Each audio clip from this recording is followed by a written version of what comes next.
Interview নাটক এই রাজ্যে বারংবার সংগঠিত হচ্ছে। এর আগেও আমরা দেখেছি বিভিন্ন দপ্তরে বিভিন্ন পদে তারা আবেদন জমা দেওয়ার জন্য ঘোষণা দিয়েছেন। ঘোষণা মোতাবেক আবেদন জমা পড়েছে। একটা দীর্ঘ সময় প্রলম্বিত করার পর দেখা যাচ্ছে সেগুলি বাতিল হচ্ছে।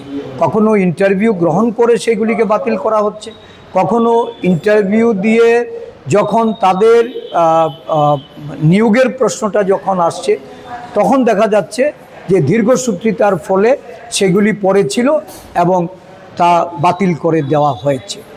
এই স্পেশাল এক্সিকিউটিভ নিয়েও একই ধরনের নাটক মঞ্চস্থ হচ্ছে।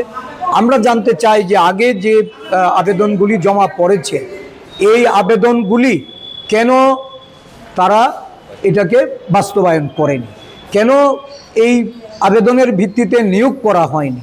এখন নতুনভাবে আবার নিয়োগের উদ্দেশ্যে যে তারা যে আবেদনের জন্য যে নির্দেশ দিয়েছে, আমি বলবো যে এইগুলি সম্পূর্ণভাবে বেকার যুবকদের সামনে লালিপপ ধরে রেখে একটার পর একটা নির্বাচনী বৈতরণী পার